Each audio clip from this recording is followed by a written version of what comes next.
Alrighty, g'day folks. I thought I'd just do a little supplementary vlog, just because I've seen a thing that is just so worth pointing out, just from a sort of a philosophical perspective and whatnot. So as you can see, it's pissing rain outside. We're all nice and dry in here. I think based on the discoloration and different patterns and stuff, it's a little hard to track what's going on and whatnot, but I think, yeah, there's a little damp there and some other stuff. I'm still getting some degree of leaking. A lot of this is old stains, some of it's new. Inside or through bits of my cedar doors that got turned into wall sections and windows and stuff. But I'm not particularly worried about that, because cedar does absorb water like a sponge. I had a friend, actually the guy I live with now, years and years ago, he got this outdoor hot tub. Well, actually his mum did, but he was living at her place and stuff, and we sort of put it together and did it. And the first time you put the whole thing was TNG slats of cedar, and the floor and everything was, and there were no rubber seals or gaskets or anything. So what the fuck, how does this thing even work? You strap it all together and you use these barrel hoops to tension everything up and whatnot. You fill it with water, it starts pissing water everywhere. And the instructions were you just keep doing that and try and keep it full of water. So you keep filling it, it keeps running out, keep filling it, and then it starts not doing that so much and not doing it so much more. The thing with cedar is it absorbs water really well, but then it holds it and sort of dries out, expanded, and it seals itself up. So what I've found is that in concert with, it's hard to tell which is which really, but in concert with the exterior sealing I've been doing outside these windows and on the outside of the TNG and various things like that, what leaks did occur have swelled. New leaks seem to occur and then immediately reswell and sort of fix themselves up to a large degree. And I've done what I can outside, so wherever the additional water is coming from is a little hard to tell. I think we might be getting some sucking up from where it was leaking in under the door and then sucking up the bottom of the cedar and various other things like that. But the point is it's basically sealing itself up, and I've got no... Like up here where we initially had leaks, I had, you could feel up here there was water coming in through this crack, and it's not anymore and stuff. So wherever it is coming in, it's not actually getting inside the structure. It's just causing this cedar to swell and discolor and create some interesting little patterns. So not 100 bazillion% watertight, but it's totally livable. And I think as we go along, things will just seal up and be fine. So that's cool. We'll see how it goes. When I know you'll know if there's some sort of huge, I don't know, the wall swelled too much and things exploded or something, I'll let you know, and I'll have to rebuild the wall and we'll show you how we do that. Anyway, like I said, I'm trying to keep this quick because it is just a quick supplementary blog. The only other thing was down here we had water coming in under the door, and as I've shown in other blogs, we placed this, I'll just grab a torch so you can see what I'm pointing at. I don't have the lights on at the moment. I placed this strip of ply screwed into the floor and then sealed that all up. Now, after our first set of rains, what I did was I put the carpet back down probably, well, I know, a little too early. So the sealant hadn't quite sealed up and it had sort of adhered to the edge of the carpet strip that usually fits in there. So the other day when it started pissing down like this and I sort of pulled the carpet up just to check that, noted that we were getting no leaks and was all very pleased and put the carpet back down. But of course the problem we've got is that... I tore some of the sealant out with the carpet by accident. Didn't really notice, figured, it'll probably be all right. Left it back in there, and a little bit of water leaked in overnight. Not last night, the night before, and during the day. So I sort of had some sort of a reason to do it, and I lifted the carpet and checked again, and there was a little water under there, which I mopped up, and then I put this t-shirt, figured out where the crack was, where the problem was, put this t-shirt in front of it overnight, and this morning I've just dried the area again and put some silicone sealant in there, which we're now leaving to thoroughly dry before we replace the carpet. So that's our update on stuff. As you can see, there's some water marking in the bottom of the door there and in the wall. That's water absorbing into the cedar under the paint. And stuff like that, but that's from previous leak issues and stuff like that that have now been resolved. So yeah, we're just going to leave it to seal up on those final little bits. Like this bit here's leaking again. There's quite a bit of damp there actually now, but I mean this is after like a good day worth of fucking torrential rain, and I have no eaves and all the other other sorts of things. So this is really not a worry for me. I get a little bit of heat in here, and this kind of stuff really won't be a problem. It'll dry out. The surface is just slightly damp on there. I mean, as you can see, I've got, you know, bits of things stuck to the wall. I quite often put the bits of paper up there, and I'm not getting all damp paper or internal condensation or anything like that. So I'm really not majorly concerned. I think over time, certainly if I want to resell this just for look and appearance, I'll repaint all of the cedar elements internally once they fully have sealed up. And we don't have any issues. Anyway, the reason I started this little rant today is I want to show you something that occurred because of this torrential rain. And this is a teachable moment, a life lesson, if you will. So you'll recall that I had to move this structure because some neighbour who we're being positive about in terms of I'm not going to be an angry person and call them a dick and get aggro about, but I made a number of jokes about, you know, ways to take the piss out of them and whatnot. I guess kind of, you know, somewhat passive aggressive humour due to the fact that somebody had felt the need to complain about this otherwise really, well, totally cool structure that I'm doing, and it was just a bit of a negative. That they did that. A lot of people who were in the loop on that occurring, the people I live with here and people who helped me shift it, and everyone I mentioned it to, even the council guy really who turned up to sort of go, okay, look, someone's complained, rah-de-rah, all sort of had the attitude of, to varying degrees, why on earth would somebody be so mean-spirited as to do that? Like, my presence here is harming no one, my structure looks cool, like, why would somebody even complain? You know, I'm not causing any issues or anything. It just seems like a sort of a meddlesome, nitty-gritty kind of a mean thing to do, really. And that had been my opinion. But here's the teachable moment. In life, when a negative thing occurs, we should always try and respond to it positively. Not just because hippies and yay positivity and spreading love and light to the universe. Fuck all that shit. I'm a cynic. But I'm also a realist. And one of the things about negativity and shit things that happen to you in life is you'll often be surprised, and this is the bit we're going to get to today, about how they can turn out to be a really, really positive thing. So that's one reason to always respond to things positively. A positive response is always going to give you better results, at least internally, in terms of how you feel about your situation in life and what's going on, what's happening to you, what you're doing, various other things like that. At least you're going to feel a bit better because than you would if you had a negative response, because a negative response just builds more negativity, even if it's a justifiable negative response. Also, when you're interacting with other people, positive responses to their negativity are more likely to reduce their negativity and various other things like this. So it's a cool way to respond, and I always try to do that in life just for philosophical reasons. I mean, basically, if you're fucked if you do and you're fucked if you don't, rock in a hard place. I'm into sort of logical absurdism and nihilism and various other philosophical things. Like I sort of have a sort of like a positive, upshot-looking kind of nihilism approach to life. And to me, it seems like, well, if life's going to be a wanker sometimes and good sometimes, you never really know where you're going to be at. You never know when something mean's going to happen. If you would just maintain a positive attitude despite what's going on, in spite of it all, then you're going to have a better time, and that's a good plan.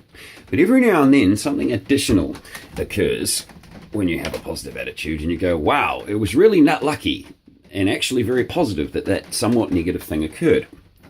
Forthwith, check this out. Like I said, it's been raining a lot. I'll just jam myself in here with my lock because you have to turn it down a little bit before it opens. It's still very fitted there. Now, around here, as you can see, there's a little bit of damp on the ground under my little doormat bit there and stuff. Of course, if we look there, you can see a bit of a lake. Now, when I moved, we had to come up a bit of a slope. So the rear section, which we're about to go and look at, is up on quite high little bits of pylon. The front section here is only up by an inch or so off the dirt at this corner. At that corner and all other corners, it's between sort of 4 and 8 inches or more off the deck. So as you can see here, we've got a bit of a puddle under the house, but the house is clearing it by a good 1.5 inches at absolute minimum, and over there by several inches. And here's where things get fun. Go around here, there's a bit more of a puddle. And then round here, on our old site, there's a fucking lake. And in the middle, I'm not going to go stepping in there, but I would estimate the maximum depth there to be a fair bit. And certainly enough to have flooded up into my floor frame and ruined it.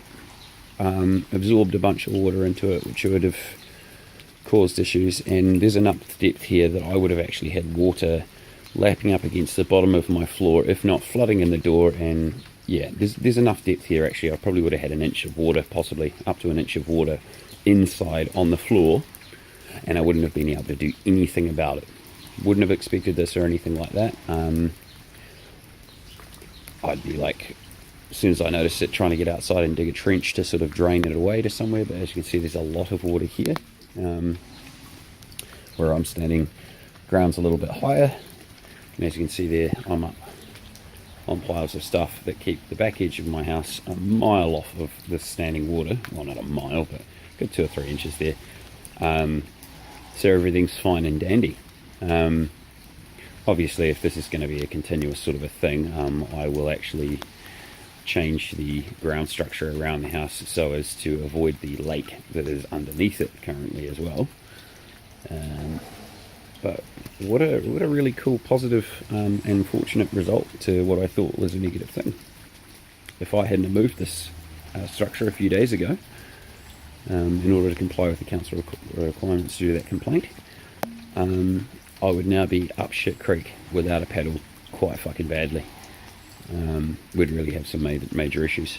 It wouldn't matter what else I've done with the floor. There's been some talk of doing a waterproof membrane under the structure to avoid damp rising into the frame, or a breathable membrane, or various other things that I could have done while we did that move, but it was just too difficult to move it anyway, just even with the 4 big wrestler dudes I had helping me. Thanks again to Southern Wrecking Crew. And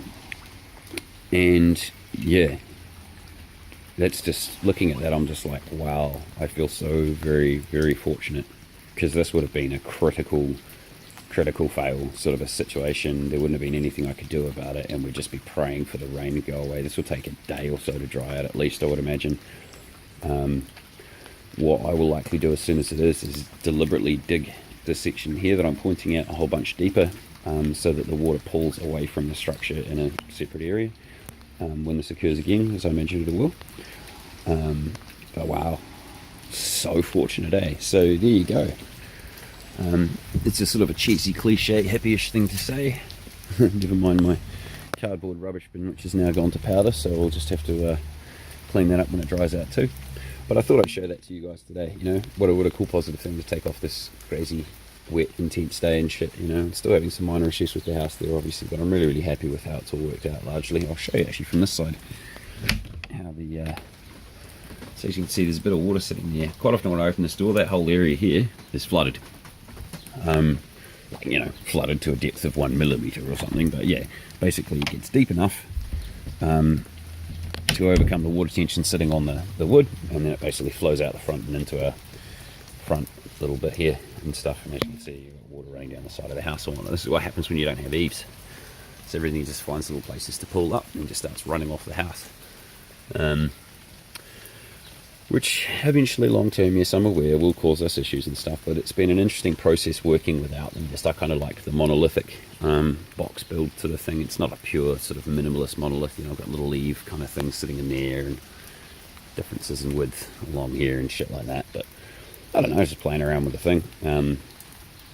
I will be doing things like insulation, putting breathable membrane under the floor, repairing any wood damaged by leaks, reinforcing the structure, waterproofing it more effectively with exterior wraps that are composite in place, so like a fiberglass or maybe just a cloth weave that's painted into place and stuff, especially around the top edges of the roof and stuff. But my roof is not leaking. The water is running off effectively. It's just running down the side of the house, so long term that will eventually cause more and more leaks. I expect that some of the stuff I've got happening inside is due to all of this water running down here, but again, that'll seal itself up pretty much. And main point we wanted to make today for, like I said, our little hippie teachable moment.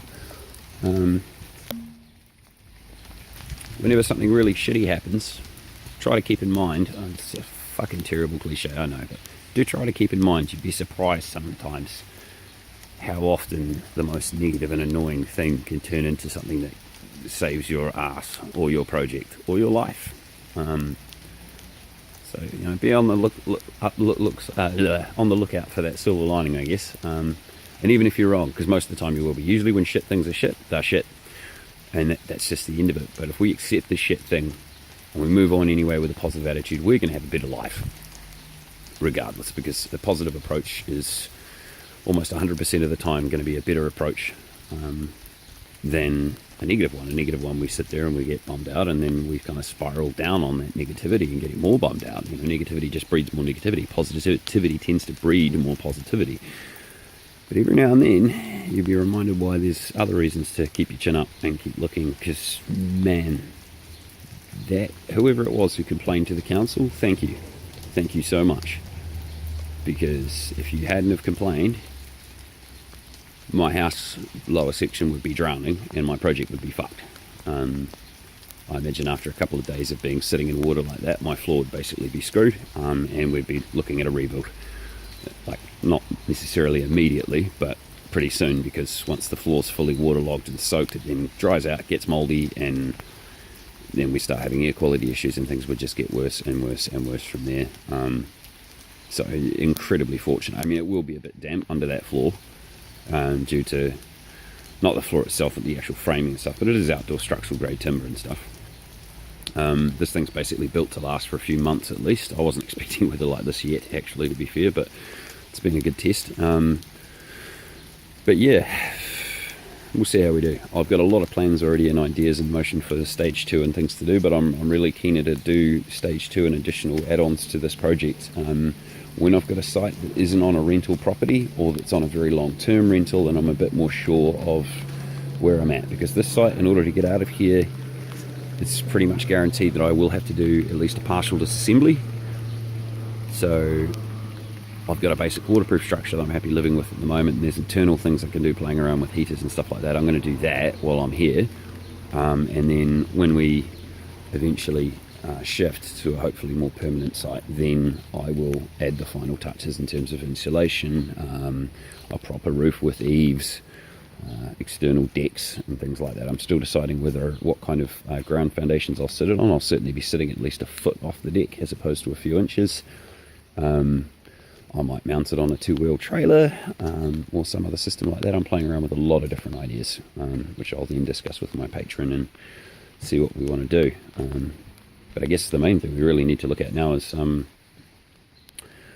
you go, that's how far out into the backyard I am. I guess the main thing we need to do now is not with any great degree of haste, start looking at where I'm going to put this thing long term. Because it's got a few months at least before the light build I've done starts running into issues with wood cracking, or issues due to wet and things like that. But a year or so of this sort of weather, especially going through winter and whatnot, in the state it's currently in, would probably damage the structure, requiring reasonably extensive repairs. Whereas if I'm able to get, oh great, camera's going all weird because there's water all over the screen, so it's touch screen's going funny, sorry about that. But yeah, pretty much within 6 months I really want to be looking at moving to a more permanent site, or being more sure of myself or whatever, so that we can do those final things that will make this structure one that's able to last for a decade or more. At the moment, if I just ran it as it is, I would run into levels of it not really being livable after about 2 years or so, I would say. Possibly up to 5, it really depends on weather and how often I do repairs and various other things like that. So yeah, I mean, it's all a big experiment. Anyway, that was supposed to be a quick supplemental, and now I've ranted for ages, so I'm going to turn this off and post it later today for you all to have a read of. But yeah, that was today's main point, teachable moment. You'd be surprised how often a really, really shitty thing can turn into something that just is total kick-ass, and thanks once again to whoever complained, because my project would be shot if you hadn't. So, nice one.